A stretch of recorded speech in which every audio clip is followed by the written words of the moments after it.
Journaliste spécialiste de l'Amérique latine et ancienne correspondante de France 24 à Bogota. Bonsoir Pascal. Bonsoir. Merci d'être avec nous ce soir. Trump qui doit donc rencontrer Machado dans les minutes qui viennent, dans l'heure qui vient. D'abord, qu'est-ce que ça peut changer ?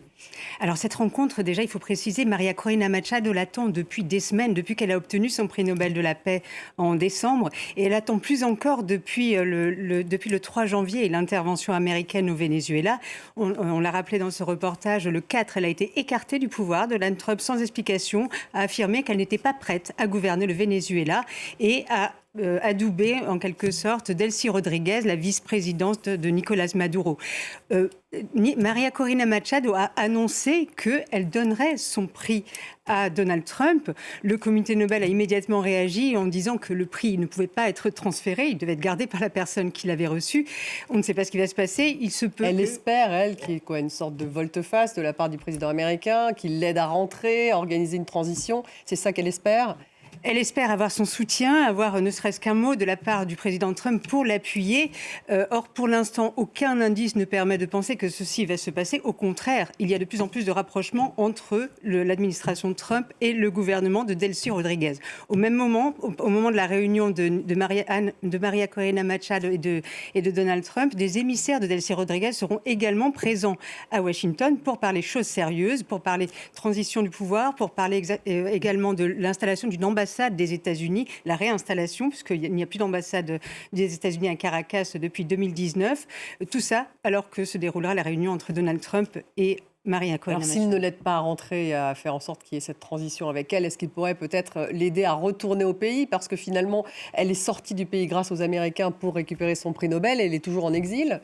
Il pourrait faire ça éventuellement ? Ce pourrait être une des choses que des concessions ou de... Effectivement, il pourrait demander au régime chaviste de laisser entrer María Corina Machado. Rappelons qu'elle est sous le coup d'une accusation de conspiration. Donc, si elle apparaît au grand jour au Venezuela, si elle arrive dans un aéroport, elle se ferait immédiatement arrêter. Or, il se peut, étant donné l'assouplissement du régime et la libération de prisonniers, que le gouvernement chaviste accepte de retirer ses chefs d'accusation contre María Corina Machado. Donc elle pourrait peut-être négocier pour elle. On l'a vu, une longue conversation donc, entre Delcy Rodríguez et Donald Trump. On a vu qu'il n'a pas taré d'éloges pour elle. Vous dites que maintenant, une partie de son administration se trouve à Washington. Elle a fait libérer combien de prisonniers politiques ? Parce que là, les chiffres sont différents d'une source à l'autre. Oui, tout à fait. Il y a des chiffres complètement différents entre le gouvernement qui annonce plus de 400 libérations et les ONG qui parlent d'une soixantaine. Pour la plus optimiste, il y aurait 80, 90, maximum 88 prisonniers politiques qui auraient été libérés. Alors le gouvernement chaviste a annoncé que ces libérations se feraient au compte-gouttes, progressivement. Il a également annoncé, et c'est important de le souligner parce qu'on voit bien que Delcy Rodríguez veut montrer que c'est la continuité de Nicolás Maduro. Elle a annoncé hier que ces libérations avaient déjà commencé en décembre. Quelques prisonniers, effectivement, avaient été libérés, mais en tout cas, les chiffres dont disposent les ONG sont loin des 400 prisonniers libérés annoncés par le gouvernement hier. Un mot sur le pétrole, bien sûr, c'est l'objectif de Donald Trump. Il évoque toujours la livraison de 50 millions de barils de pétrole. C'est beaucoup pour le Venezuela. Delcy Rodríguez peut-elle y parvenir ? Est-ce qu'elle discute véritablement de la livraison de ces 50 millions de barils en particulier ? C'est certainement un des sujets qui a été abordé lors de la conversation entre Donald Trump et Delcy Rodríguez hier, puisque Delcy Rodríguez était ministre des hydrocarbures depuis 2024, sous Nicolás Maduro. Donc elle maîtrise très bien le sujet. Elle a certainement, c'est au cœur des discussions actuellement entre Washington et Caracas. Donc le sujet a certainement été abordé. Ce qu'on sait, c'est que ce qui avait été annoncé par Marco Rubio, donc le secrétaire d'État américain, c'est que la mise sous tutelle du pétrole vénézuélien interviendrait dans une première phase de récupération, selon ces mots, du Venezuela. Eh bien, c'est ce qui est en train de se passer actuellement, puisque ces 50 millions de barils auraient déjà été saisis, confisqués, seraient déjà aux mains des États-Unis qui se chargeront de le vendre à travers un fonds dont ils disposeraient et pour que cet argent soit mis à disposition du peuple vénézuélien. C'est ce qui a été annoncé par Marco Rubio, on n'en sait pas plus. Reste à voir comment concrètement ils vont faire. En tout cas, l'idée, c'est qu'il ne Pour le passe vendre. pas par la gestion du gouvernement chaviste, ce qui serait, ce qui vraiment représenterait, ce dont on parlait, une mise sous tutelle Une forme du de gouvernement chaviste. confiscation finalement de ces 50 millions de barils. Complètement, et c'est ce qui avait été annoncé par Donald Trump. Apparemment, c'est ce qui est en train de se passer. Et c'est une concession qu'elle va accepter, Delcy Rodriguez. Elle n'a pas d'autre choix. Il semble que ce soit déjà en cours.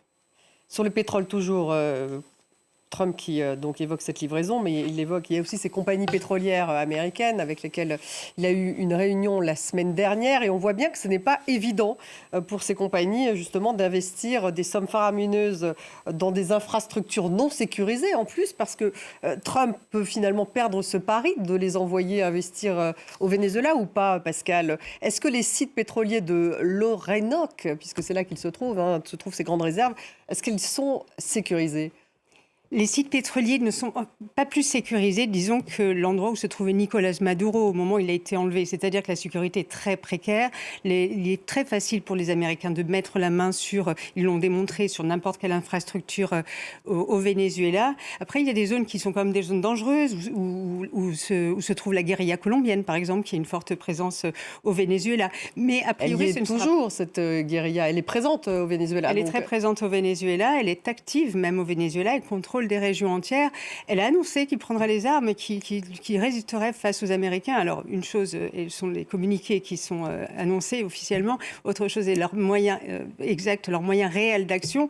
L'armée américaine est la plus puissante du monde. Donc, apparemment, il semble que s'ils ont envie de prendre le contrôle de ces sites pétroliers, ils pourront le faire. Ce qui se joue en sous-main, c'est plutôt quelque chose, c'est une guerre sourde entre les États-Unis et la Chine. Parce que, pour l'instant, jusqu'à l'arrivée des États-Unis, jusqu'à l'intervention américaine à Caracas, 80% du pétrole vénézuélien partait en Chine. Et les 50 millions de barils saisis par les États-Unis, qui seront vendus par les États-Unis, c'est 50 millions de barils en moins pour la Chine. Et alors justement, saisi aujourd'hui, donc encore d'un navire qui est lié au Venezuela, un pétrolier. Est-ce que finalement, ils vont négocier, les Américains, l'administration Trump, également les barils qui se trouvent ou pas sur ces pétroliers, qui sont censés être aussi, en tout cas, vénézuéliens? Alors, le pétrole que va vendre, raffiner et vendre les États-Unis ferait partie de ces cargaisons qui ont été confisquées. Pas seulement maintenant, c'est la 5e, je crois. Donc, ce serait 6e, ok. Donc, ce serait ce pétrole-là confisqué dont prend possession les États-Unis pour le vendre par le biais de ces compagnies pétrolières, sans passer par l'entreprise nationale vénézuélienne PDVSA. Donc ça fait partie des 50 millions de barils, en fait, les barils qu'ils vont trouver sur ces navires. Il semble qu'il va y avoir plus de 50 millions de barils, c'est juste un nombre initial qui a été annoncé, un chiffre initial. L'opposante Machado, on l'apprend à l'instant, vient d'arriver donc à la Maison-Blanche pour sa rencontre avec Donald Trump. Un dernier mot justement sur le clan Delcy Rodriguez, ce clan Maduro. Finalement, est-ce qu'ils vont réussir, à votre avis, Pascal, à gérer la situation en interne alors qu'ils sont en négociation avec le grand méchant Trump, entre guillemets, et en même temps, il y a tout de même de la violence, il y a des collectivos. Est-ce qu'ils seront presque tout le monde va être prêt à être derrière cette administration un peu qualifiée de traître, j'imagine, en interne? Alors c'est très délicat. Delcy Rodriguez, les Rodriguez sont dans une position très délicate parce que quand elle parle aux Vénézuéliens, elle ne s'adresse pas seulement aux Vénézuéliens, elle sait que ces mots sont aussi pesés parce qu'ils s'adressent aussi à l'extérieur, à Washington, et en même temps, elle s'adresse aussi aux plus radicaux des chavistes qui sont dans la rue, qui continuent d'être dans la rue tous les jours, qui démontrent leur force. Donc, elle doit un petit peu jongler entre de faire un grand écart. Exactement, c'est un grand écart politique, et pour l'instant, elle est assez habile parce qu'elle arrive à ne pas trahir les idéaux chavistes. Elle se réclame toujours de l'héritage d'Hugo Chavez. Elle rappelle la situation de Nicolás Maduro. Elle rappelle que Nicolás Maduro avait commencé à libérer les prisonniers. Donc tout ça, c'est dans la droite ligne de sa politique. Et dans le même temps, elle doit plier face aux États-Unis et ne pas montrer de signes trop radicaux afin de ne pas sauter non plus du pouvoir, ne pas se voir enlever le pouvoir. Délicat équilibre à trouver. Merci beaucoup Pascal Mariani, journaliste spécialiste de l'Amérique latine, notre ancienne